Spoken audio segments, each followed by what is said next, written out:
What is going on, guys? Jason Brook here, Styles Clash for Life, coming at you on YouTube with another edition of The Drive-In, where I review recently released movies, and I tell you guys whether they're worth watching, worth waiting for, or worth skipping altogether.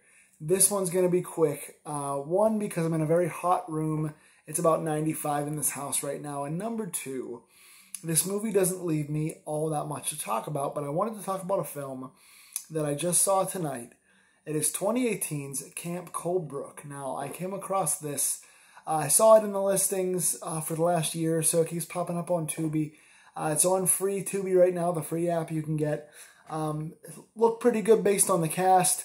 We'll get into it, but it's directed by Andy Palmer, who directed Funhouse Massacre. I just rewatched Funhouse Massacre from 2015 for a website that I was reviewing it for, and I really enjoyed that film. It's a little cheesy and silly, but it's a very fun haunted house style horror film with a lot of gore, and it's fairly cleverly written for a cheesy film. I really enjoy Palmer's work on that, and I heard that Palmer did a really good job on the new film from 2020, Witness Infection.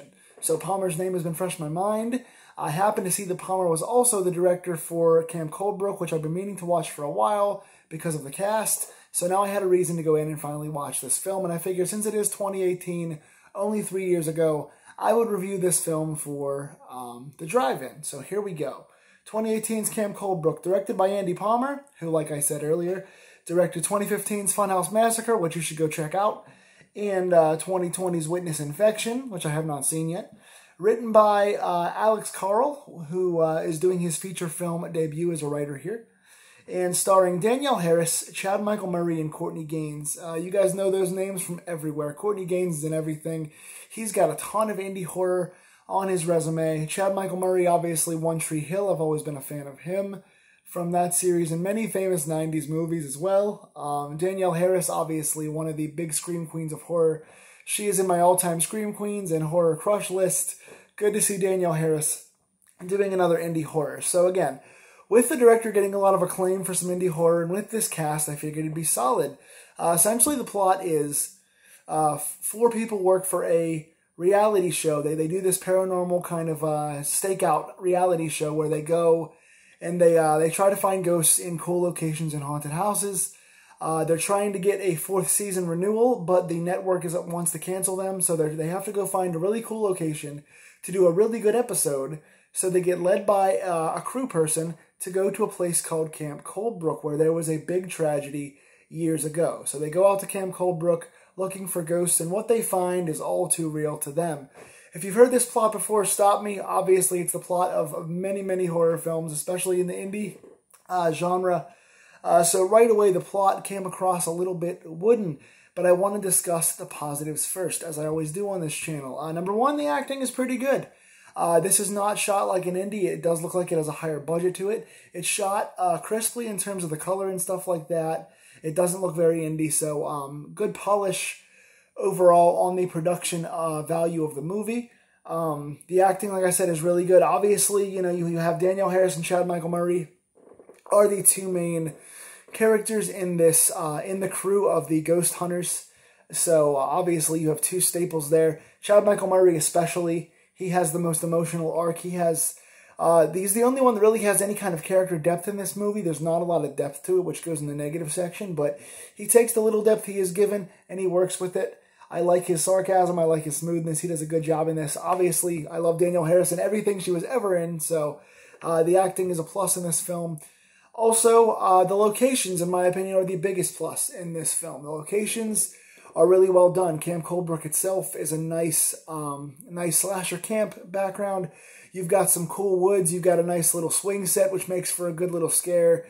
You've got some nice little isolated cabins that are kind of dark and long hallways and stuff like that. So the location manager did a nice job of giving us the enclosed feel and giving us a legitimate camp that looked like it could be haunted. So I liked that. Some of the dialogue as well. The dialogue is a big hit or miss in this. Some of the dialogue is not very good, but sometimes it can be sharp. Sometimes you see a bit of chemistry with the 4 main characters as they go off to this camp, and some of the dialogue feels current. It feels like they would be writing it for, 2018 or, as I'm reviewing this, 2021. It feels like some of the dialogue is current in the way they deliver it. So those are positives. The rest, I don't have as much positive to say. This film only runs an hour and 26 minutes plus credits, and it doesn't feel that short, honestly. For a film that's under an hour and a half, that's usually a really good runtime for a camp slasher. This feels like it drags. This is not that well paced, and not much happens in most of this film. They spend maybe the first 20 minutes setting up the reality stuff, which actually the crew is better off when they're not being haunted. Once they start getting into these woods, they become kind of nagging, kind of annoying. One character doesn't believe anything, another one is just screaming all the time. There's just not a whole lot of balance to these characters once they get into these scared situations. Also, some of the way that it's shot, it's meant to be really dark. Obviously, it's a paranormal film, so you want the ghost scares to jump out and stuff. But they use a handheld camera a lot. They're using GoPros and stuff like that. For the reality show, obviously, it's a stylized choice in the storytelling, but some of the stuff is a little bit too dark, where you can kind of miss some things, or you're looking in the background trying to find ghosts and you're not finding them. They're doing more scaring by just having dark lighting and not actually having any scares. Kudos to them for not overusing jump scares like they could have, but they didn't really have many scares at all, to be honest. In addition to some of the film stuff being a little too dark, which makes it a little drowsy and makes it feel a little slower, and not much happening in between those scenes, there's also a lot of times they're talking into the camera and using actual camera audio, which again is a choice to make it feel realistic for the reality show aspect that they're shooting, but you can't always hear. Chad Michael Murray is talking into his microphone, whispering things about trying to stay quiet so he can scope out the scene. He's setting the scene for the show, and you can't really hear what he's saying all the time. Then again, the transitional scenes between the little brief scares or the scares we don't get, nothing really happens all that much. Can't say too much more without spoiling it, but I will say character-wise, we're not given much reason to care about these characters. When you go into a paranormal film, you want two things. You want a really cool creative ghost story for why the ghost is there, and we don't really get that until the last 20 minutes of the film. They do give us a little brief background on the ghosts and why the murders happened years ago quickly, and then it disappears really until the last 20 minutes, so the story's not that creative. And the characters have to be invested in, especially whenever it's only 4 characters and it's a small cast. You want to really care as they're being psychologically broken down by these ghosts and stuff starts happening to them.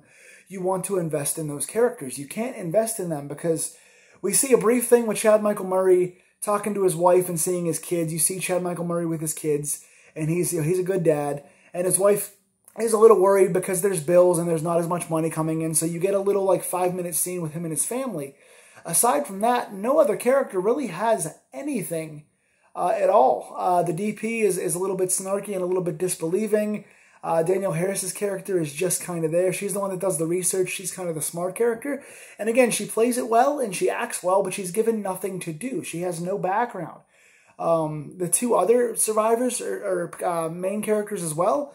One's just really quiet, and like I said, Chad Michael Murray has just the family thing. So aside from a little small blurb with Chad Michael Murray and his family, there's not much to do in this film. The characters don't have any ties to anything, any relationships except for the very end, to give you any reason to care when something happens. So not only are they written blandly, but when stuff starts to happen, you don't invest in their psychosis or their mania or their nervousness. You don't feel what they feel because it's too dark, the sound's not great, and when stuff's happening, you're not invested because they have no real story.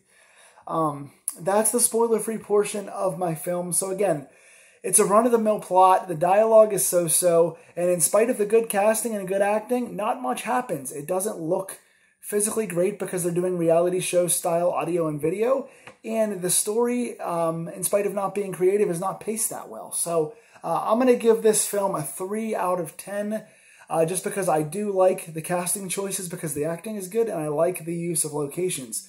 When you can see the locations, they're used well. And when they actually do have a couple jump scares, they're decent. So I'm going to give this film a 3 out of 10. I know that's pretty low. I felt bad. I came in with high expectations. I like the director and I love the cast, so I expected a little better.